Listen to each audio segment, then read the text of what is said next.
Hello, and welcome to the Pain Free Lifestyle Podcast. I am your host, Rebecca Geiger. I am a pain management coach and neuromuscular therapist. I want to share specific strategies and tools to help you get out of pain so you can live a happy and healthy lifestyle. If you're interested in that, please subscribe to the podcast, give this episode a like, and also comment on what your biggest takeaway was from today's episode. Let's get into it. I'm sure you're familiar with the old saying, if you don't make time for your wellness, you will have to make time for your illness. Well, I've got a new one for you.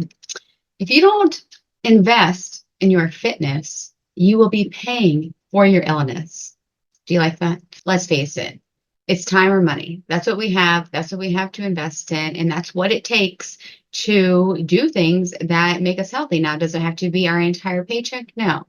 But it does take time and money to do things to take care of yourself. Today, we are going to talk about how to diversify your workouts for optimal results, including how to do so being mindful of your resources like time and money.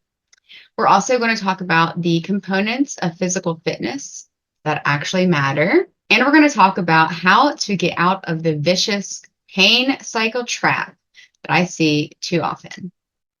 First, let's talk about physical fitness. What is physical fitness? Physical fitness is a set of measurable attributes a person has achieved. Pretty simple, pretty generic, but that is physical fitness.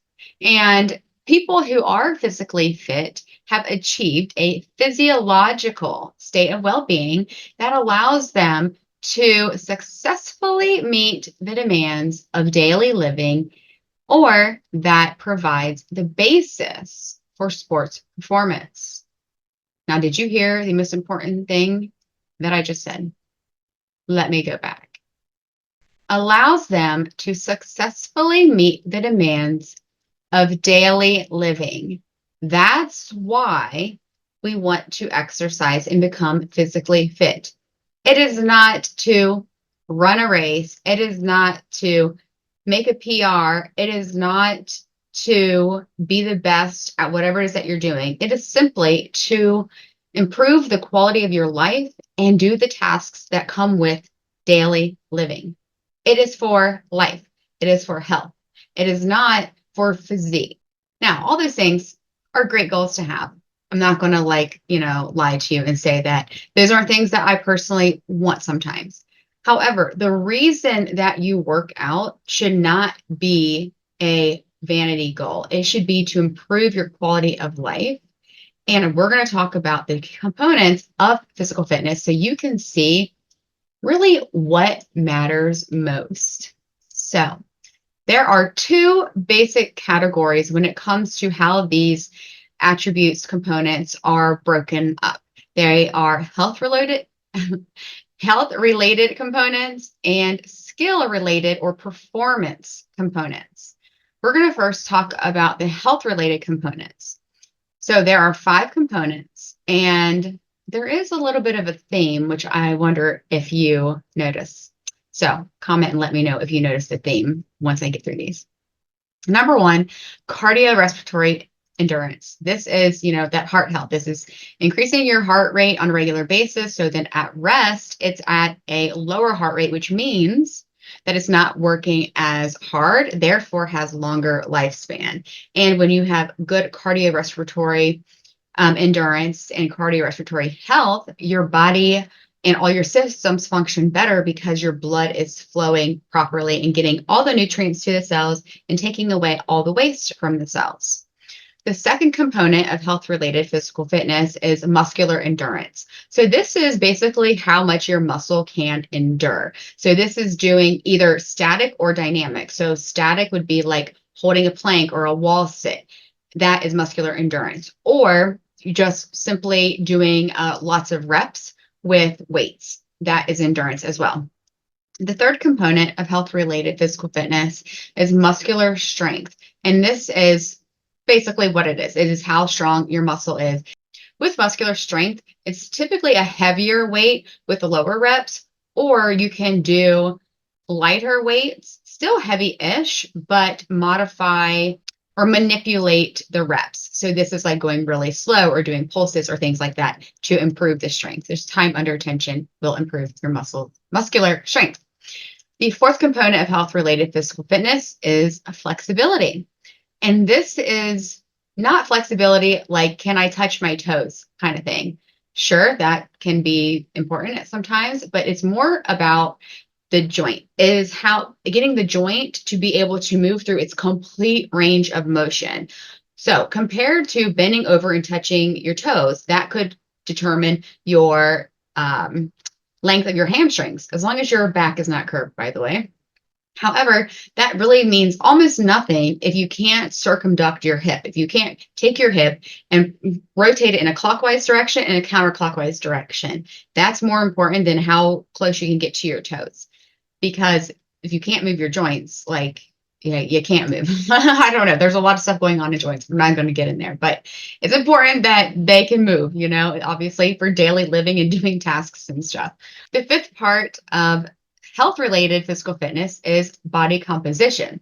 Now, when I hear that word body composition, I right away think of like bodybuilder, bikini contest kind of stuff, and I'm sure you might think the same thing.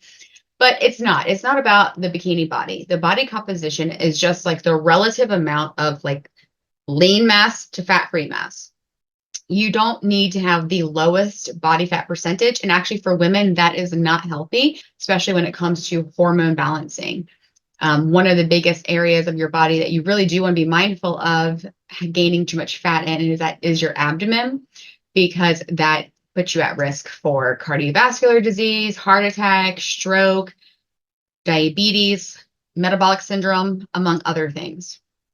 So these 5 components are the health-related components. Did you see a correlation? Tell me what it is.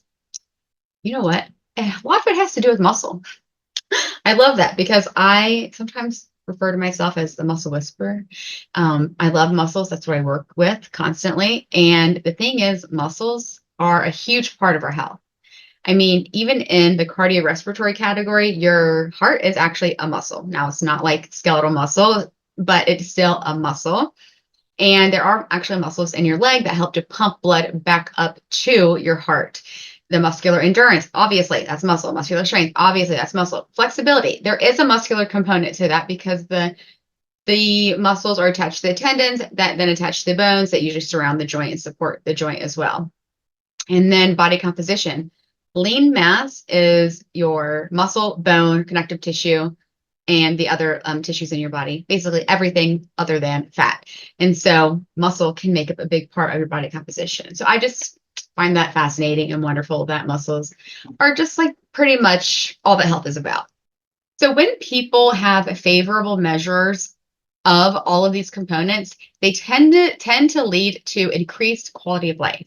They all really work together to reduce tension, reduce that inflammation, and reduce stress on your body and your mind, which therefore will give you that pain-free, healthy, happy life. Now, we are going to quickly go through the skill-related performance components of physical fitness. Number 1, agility. Number 2, coordination.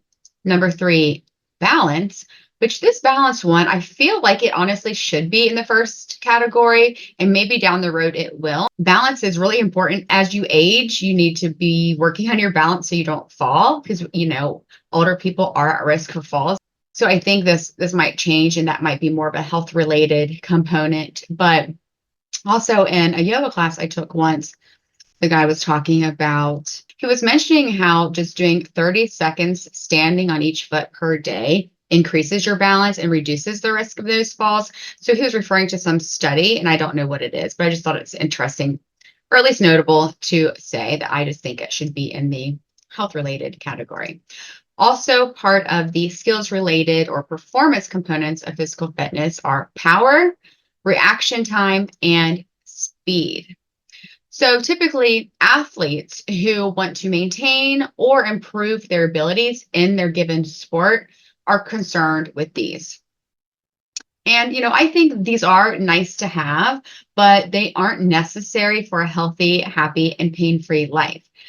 So please, please, please focus more on the health-related components more than the skills. I think there's nothing wrong. Again, I'll repeat that there's nothing wrong with focusing on the skills related, but if you're focused on the skills related in a way that deters you from focusing on the health related or that puts you in a bad mindset, it's not worth it. And this is where we tend to compare ourselves to others that we are working out with. So then we get more focused on the skill related and feel like we're not good enough because we can't jump as high as someone else. Well, how high you can jump is a skill. It is not a health related component. So just moving your body is improving your health and your quality of life. And that's what really matters. Of course, you can work on that once you have the health related components down first. Then you can work on building your skills, but let's just focus on getting healthy more than anything right now.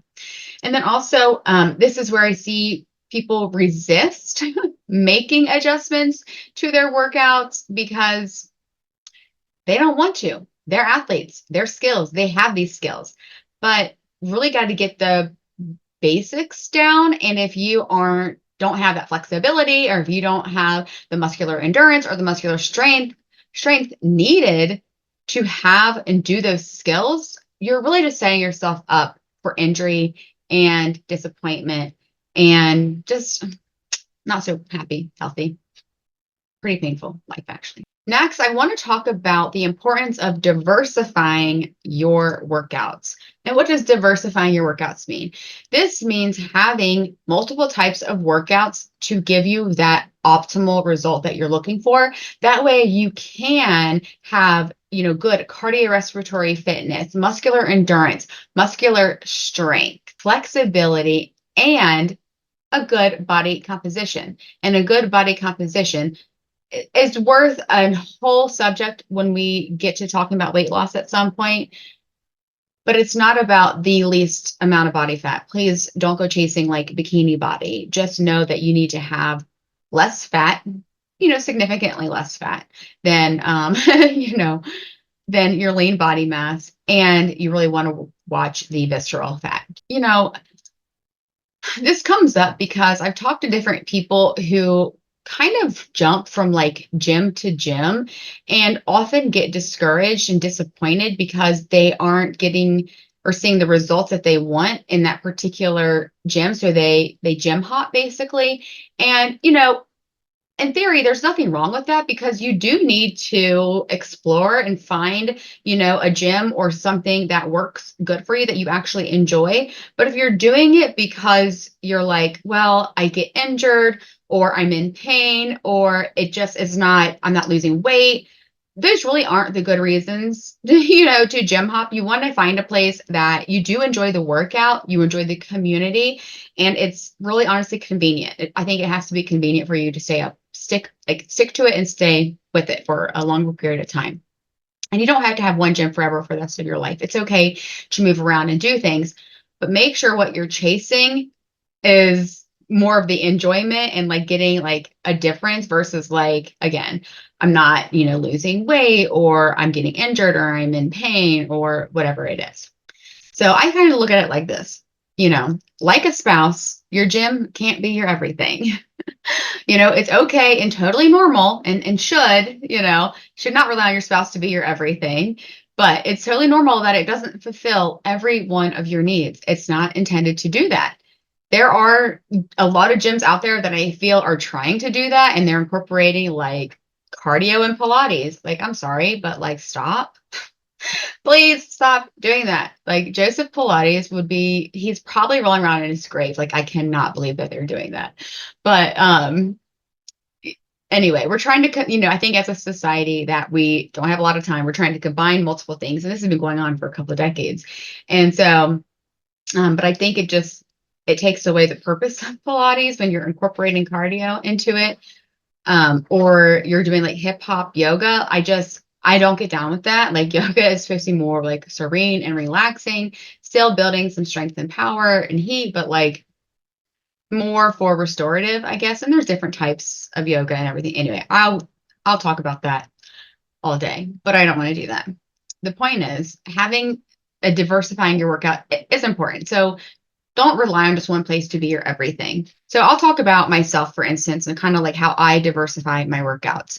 So my main gym is Burn Boot Camp. And this is like my spouse. It's like my main thing, it's where I go most often. It's every single day, it's 5 out of the 6 days they're open that I go there. And, this is where I build my strength and agility. And it's just my main workout. So yoga is like my therapist. It's where I go weekly to create balance, peace, and harmony in my body. It's where I expand my mind and stretch my body. And there are some strength building exercises in yoga, but the main purpose for me is to really be like rehabilitation to help with the flexibility versus actually doing any strength. And honestly, you can't build muscle unless you lift weights. You got to lift something heavy to actually build muscle. You can tone up your muscles in yoga, but I do not think you're going to be building muscles in yoga.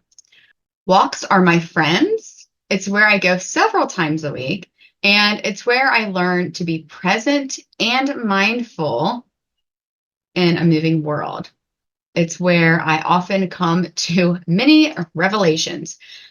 I wish I could cite the study, but I have read before that for women, especially, a walking meditation can be more beneficial than a seated meditation.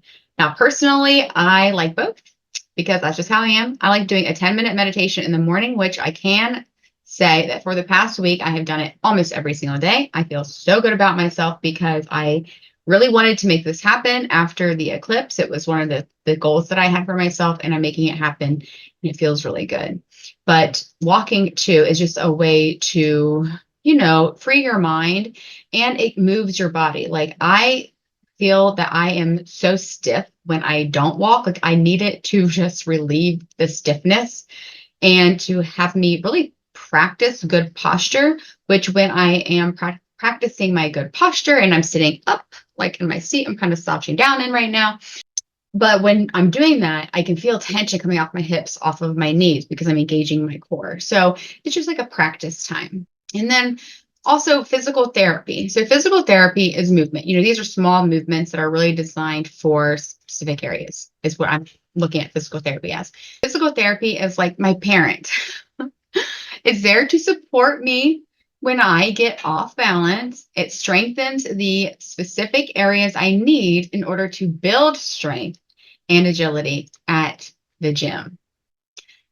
So my role right now, and I'm doing physical therapy every day right now. I just started last week too. You know what? I really started a lot of things last week, like getting back into the habit of last week because yoga, I just started back on Sunday. Next, let's talk about how to do this all considering your resources like time and money. There is an investment. You're either investing your time or you're investing your money, or often you're investing both. And I don't want you to get discouraged about that. Listen, the reality is the reality. That is it. You do spend time or money. Everyone spends time and money on things that they love.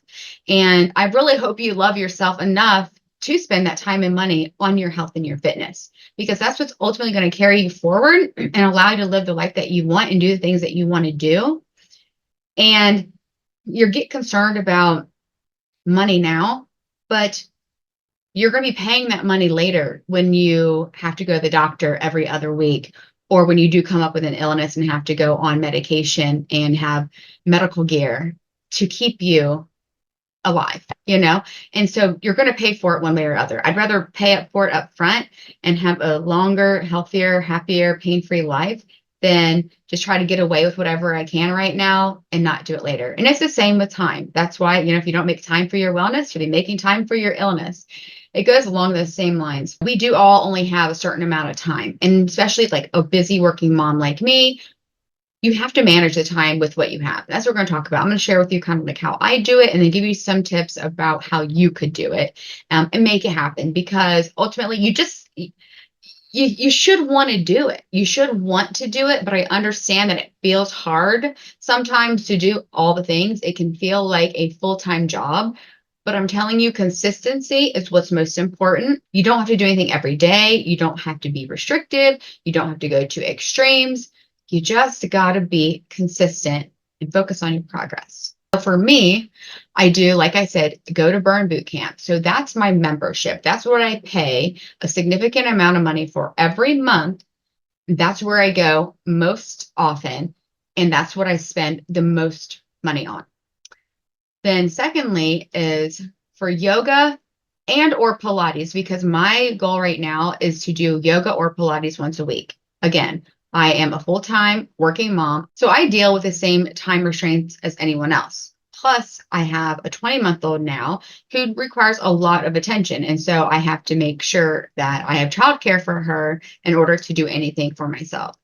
For yoga, or Pilates, I'll have a class package. Like right now, I have, I think, 17 classes left at Embra that I bought a package for. So I'm going to use them up and then I'll continue going there or find somewhere else.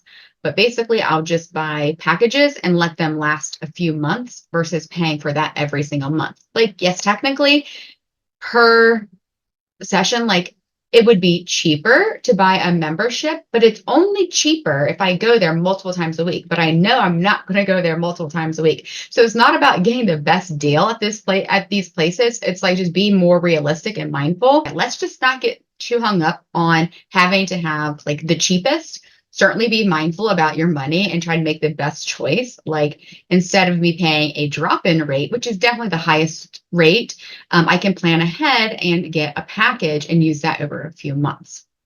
When it comes to physical therapy, I recently found an online physical therapy platform that I will say, disclaimer, like nothing substitutes actually going into an office and speaking with someone.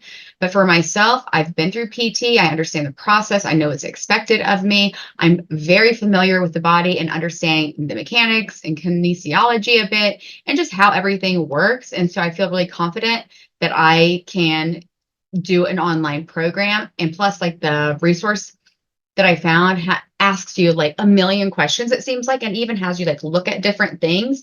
It's very thorough and can gives you like this is most likely what it is. These are a few potentials, and this is like, maybe it is.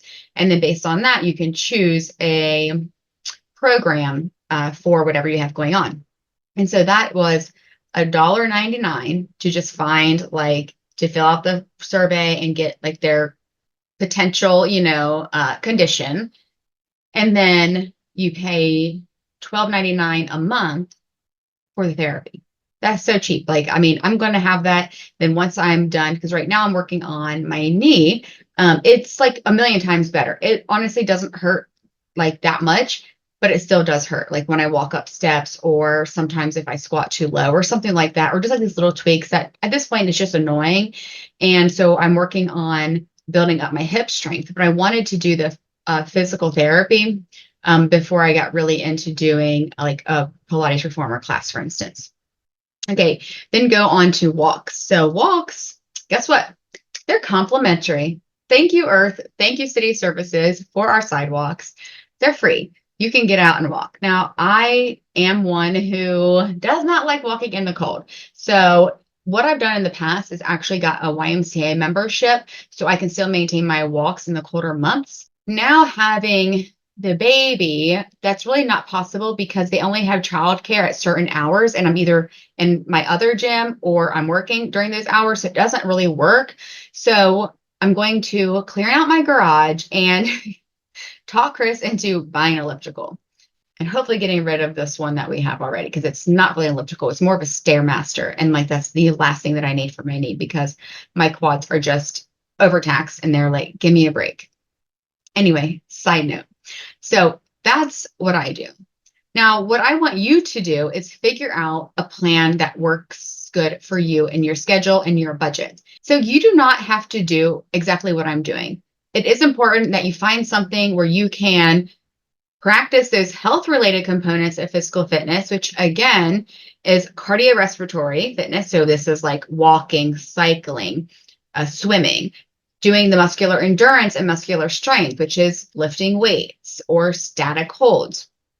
Also focusing on your flexibility. So that can be yoga, Pilates, stretching, like simple stretching, intuitive stretching, and then body composition. And really the body composition goes into play with building muscle and also in your kitchen and having, some good nutrition to help to either to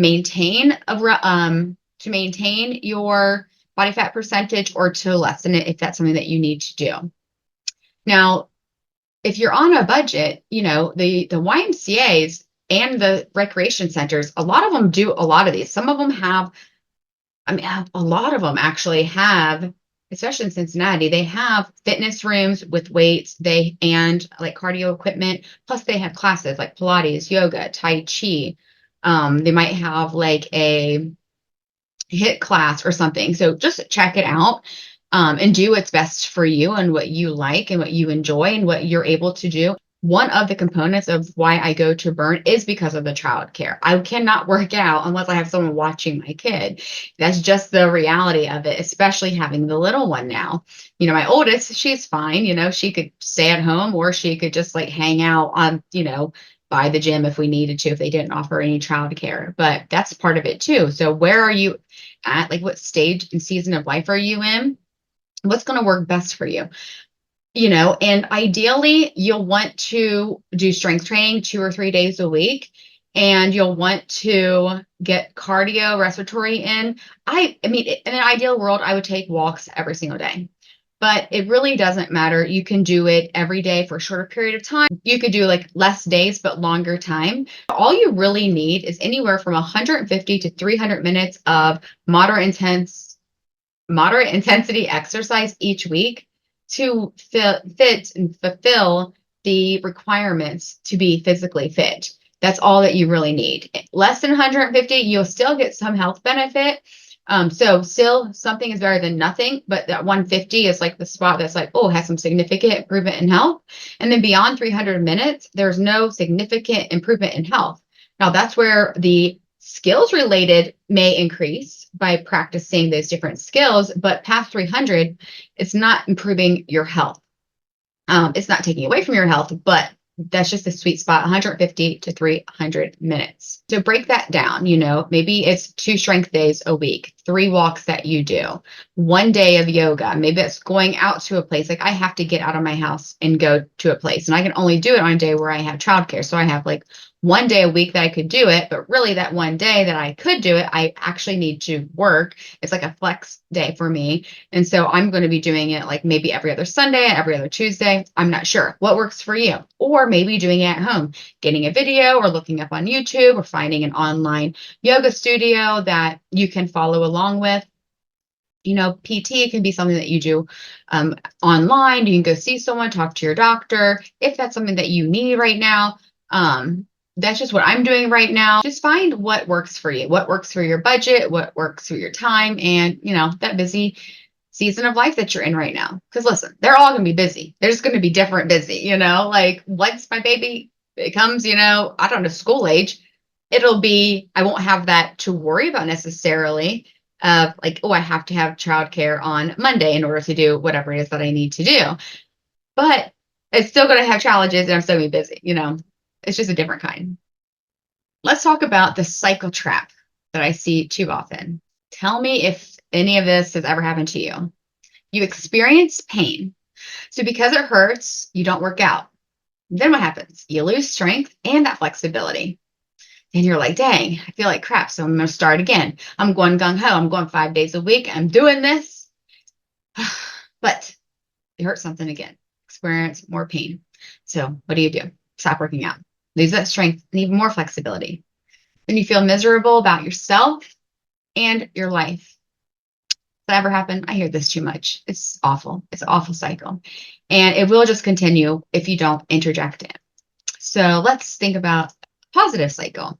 Say you are someone who's in pain. Number 1, don't stop working out. Just modify or change. Speak to your healthcare professional to see what they recommend for you, but you can move. But how about instead, let's massage so we can restore the length in your muscle and wake it up so then it is prepared for the physical therapy. Then at physical therapy, you will strengthen and lengthen the specific areas to prep you for maintenance with yoga and Pilates. And yoga and Pilates also, if I didn't already mention this, really strengthen your core. Every movement comes from your core. We all really need to be doing some core exercises and not sit-ups or crunches. Okay, back to the cycle. So then the yoga and Pilates strengthens the smaller intrinsic muscles that you need to support the bigger muscles. So then you can build the strength and agility at the gym. And then the gym prepares your body for, guess what? Daily living, the active life of hobbies, kids, work, and then helping others. And guess what happens in this cycle? You have less pain, you move more, you feel great physically and mentally. You're enjoying your life. So let's do that cycle. Let's work on that cycle versus the other. And it doesn't matter where you're at. If you are in that vicious pain cycle, you can get out of it. Bottom line here for today's episode is movement is medicine. Movement is medicine. This is the lifestyle medicine that I talk about when I say that I combine body work and lifestyle medicine to help active women keep doing what they love and live a pain-free life. These are lifestyle habits. These are things that we can do to help ourselves feel better, move better, do better, right? Maya Angelou said, if you know better, you do better. Rebecca Geiger says, if you feel better, you do better. Final thoughts I want to leave you with. Please, please, please know that you are worth the resources. You are worth the time that it takes. And by the way, it's not that much time, but I know it's hard, especially for women and moms who work and just feel guilty about everything that they do. It's going to benefit your child in the end. They're going to see you be an example for them, and they're going to do those things when they get older and put themselves first so they can help others more and help the whole family more and just end up making our world a better place, honestly. But you are worth the resources. You're worth that time. You're worth the money. Look at where you're spending your money. Is there any area that you can budget in order to make time for those self-care habits, to make time to get a massage and like a good massage? Please don't just get like a general relaxation massage. Yes, those are great and fine, but like get like a therapeutic massage where they can know how to work things out so you really get the benefit of massage. Anyway, you're worth it. You're worth the money that it takes to figure out a way to make it happen so you can do the things that you need in order to care for yourself. You are worth it. You are worth every dime, every minute. You are worth it. Please focus on feeling better, just one day at a time. In the gym, you might hear 1% stronger, 1% each day. How about 1% better feeling better in your body, feeling better in your mind, feel better, just 1% every single day. Just focus on feeling better. And before you know it, you'll be feeling great. That's the goal, right? And then I will tell you, you'll be tempted to stop, freeze up. But don't, because then you'll go back to that vicious pain cycle trap. We don't want you there. It's waiting to start again. So let's just maintain feeling great. I hope that was helpful. If you feel so inclined, please share this with someone that you think it could benefit. And please subscribe to the channel, like this episode, and then comment your biggest takeaway below. And if you have any questions, let me know. I'd love to answer them. I'll see you next time. Bye. Oh, before then, go do something good for yourself because you deserve it. Thank you so much for spending time with me, and I hope you enjoyed this episode of the Pain-Free Lifestyle Podcast. Please don't forget to subscribe, like this episode, and comment your biggest takeaway. Please remember that this podcast is intended for educational and entertainment purposes only. It does not replace medical advice. Always consult with your doctor for medical advice. I hope you have an awesome day, and I will see you in the next episode.